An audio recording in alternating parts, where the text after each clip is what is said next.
Storytimers, it's your favorite Storytimer, Annie, and her best pal, E. And today, we are going to be reading part 3 of The 12th Night, retold by Andrew Matthews, illustrations by Tony Ross, a Shakespeare story. Let's get right on to the show. So last time we left off on the introduction of the ring. And no, I'm not talking about Gandalf's ring. I am talking about this ring token right here. And let's see what happens on page 32. Orsino was alone when Viola found him.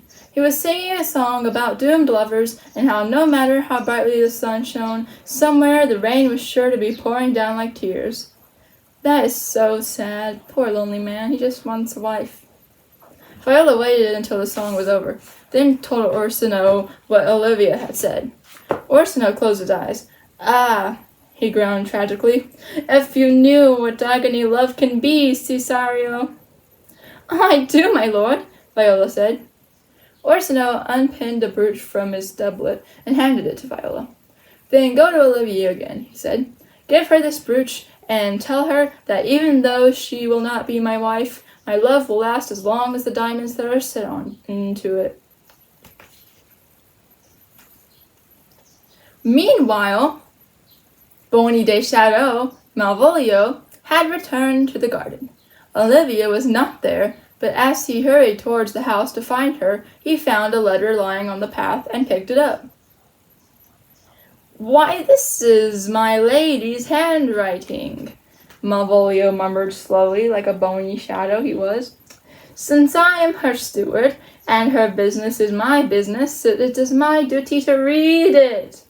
He was so interested in the letter that he failed to see Sir Toby and Sir Andrew hidden in a bank of laurel bushes nearby. "Look at that picture. Just look at it." Dude opens this mysterious letter. I'm going to say this in a British accent just to make it funny. "Term M, my dearest love," Malvolio read aloud. "Though you are my servant, you are master of my heart. Be bold, and my hand is yours. If you love me, wear yellow tights cross-gartered as a secret sign." Malvolio clutched the letter to his bosom. "Olivia loves me," he burbled. "I must change into yellow tights at once." As soon as Malvolio was out of sight, the laurel bushes began to shake with laughter. "I knew it would work," Sir Toby told Sir Andrew. "I can imitate my niece's handwriting well enough to deceive anybody. Now all we have to do is—" "Hush!" said Sir Andrew. "Someone is coming." Olivia and Viola were deep in conversation. They stopped in front of a bank of laurel bushes, and Viola said, "Then you have no new answer for the Duke?" And look at that guy, so giddy with love he's shaking my book. And you can shake the screens along with me to have some fun, because look how shaky these lines are. And also here's this Sir Stickman de Henry with his thin face and his basset hound look.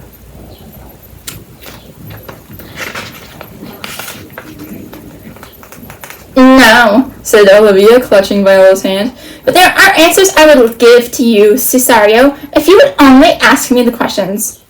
Viola gently took her hand away. "My lady, I am not all that I seem to be," she said tactfully. "But I love you," exclaimed Olivia. "I loved you from the first moment I set eyes on you." "You might as well love a dream," Viola said. "You must forget me, my lady." And she slipped away, leaving Olivia in tears. In the bushes, Sir Andrew quivered with rage. "That chit of a youth has stolen Olivia's love," he hissed. "After him," urged Sir Toby. "Challenge him to a duel. That should see him off." "A duel?" said Sir Andrew, alarmed. "He won't dare to fight you," said Sir Toby. "That Cesario is nothing but a puny milksop. He'll turn tail and run the moment you draw your sword."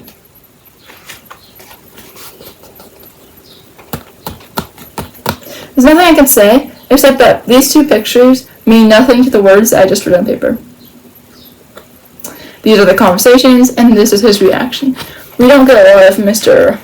Stickman Henry here. Just some fun stuff. While Sir Andrew went to waylay Viola at the garden gate, Olivia stumbled towards the house, her eyes filled with tears. "Cesario," she whispered, "I must see you again, if only for a second." Then she saw Malvolo walking towards her. He was wearing yellow tights and as bright as canaries, and his face was stretched into a ghastly smile. He was like, like Professor Lockhart after winning 5 times the award of Witch Weekly's most handsome smile award. I know her. "Well met, my angel," he simpered. "Look at this guy."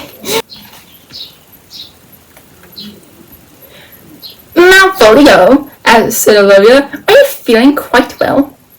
"Never better, my sweetness," Malvolo purred, stretching out his leg.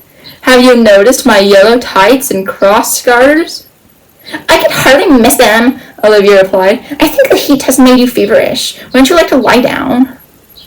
"Yes, with you by my side," said Malvolo. "Help!" cried Olivia. "Servants, take Malvolo away. He has lost his wits."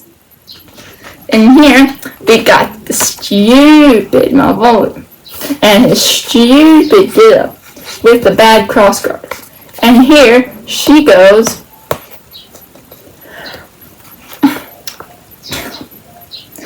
Sick him. And then they're like, and they just run forward. Anyway.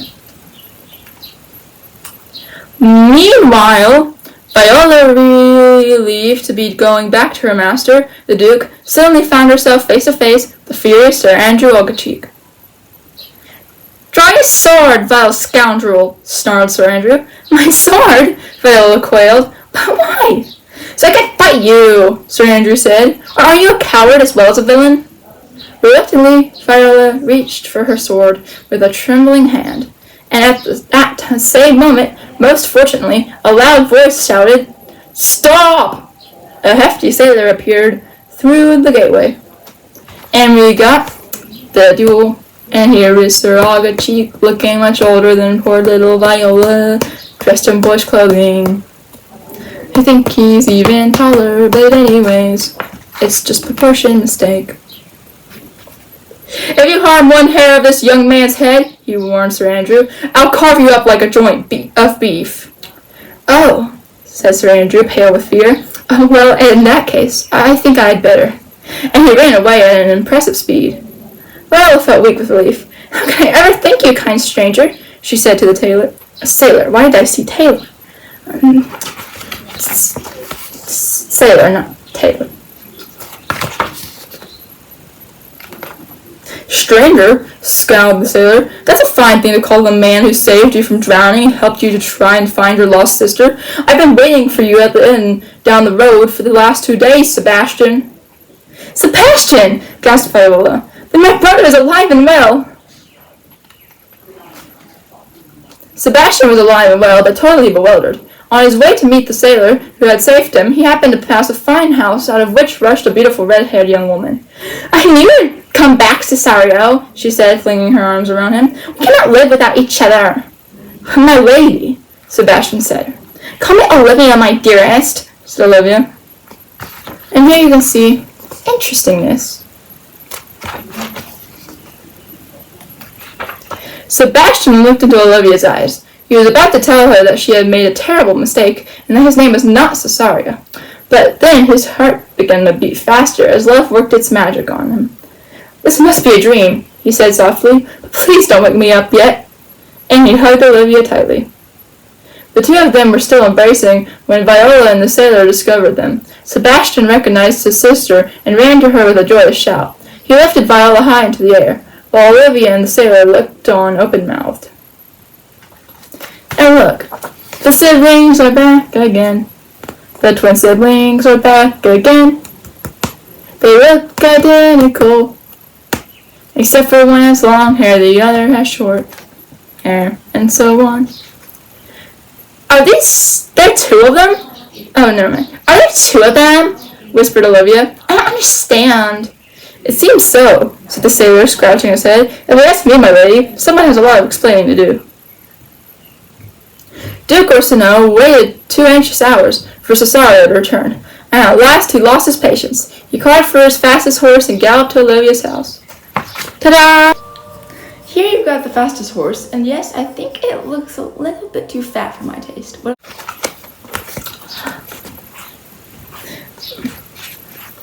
In the hall, he was met with a strange sight. Cesario and Olivia, arm in arm, and behind them a smiling priest holding a Bible. Cesario! Orsino thundered. Release that lady! This is not Cesario, my lord, Olivia beamed. This is Sebastian, who will soon be my husband. If you seek the one you call Cesario, look behind you.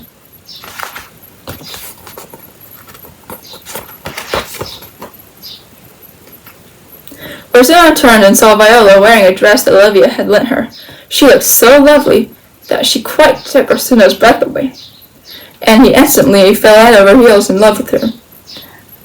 If you take my advice, you'll marry her straightway, Olivia told the Duke. She loves you with all her heart, and now I see her as her rightful self. I love her with all mine, Orsino declared.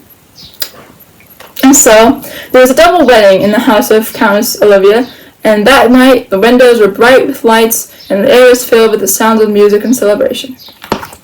Oh, look how sweet that is. Everyone dancing together. The laughter and singing rang through the house, and reached the ears of Malvolo, who had been locked in the cellar.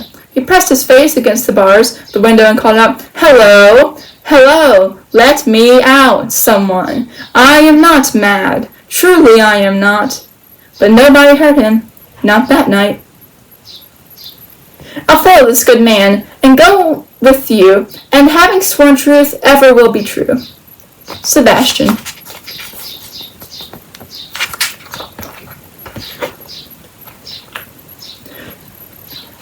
Appearance in Twelfth Night.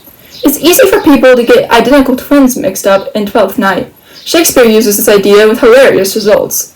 Beneath the comedy, though, Shakespeare makes a serious point about how we judge people by the way they look. Viola dresses as a man, and everyone assumes that she is one. Malvolo is tricked into wearing bright yellow tights, and makes himself look ridiculous. When Viola dresses in her brother Sebastian's clothes and pretends to be Cesario, she has no idea of what it will lead to. She falls in love with Duke Orsino, but can't tell him because he thinks that she is a man. Then Countess Olivia falls in love with Cesario, and things become really complicated. Part of the fun for an Elizabethan audience came from the fact that all the female parts were played by boys. So when Viola appears as Cesario, the actor would have been, wait for it, a boy, pretending to be a girl, pretending to be a boy, as if the story weren't complicated enough. As in most of his comedies, Shakespeare pokes fun at people in love. Orsino believes he loves Olivia, but actually he is in love with being in love. When Olivia falls for Cesario, she is transformed from a sensible, independent young woman to a lovesick teenager. That's insulting to me.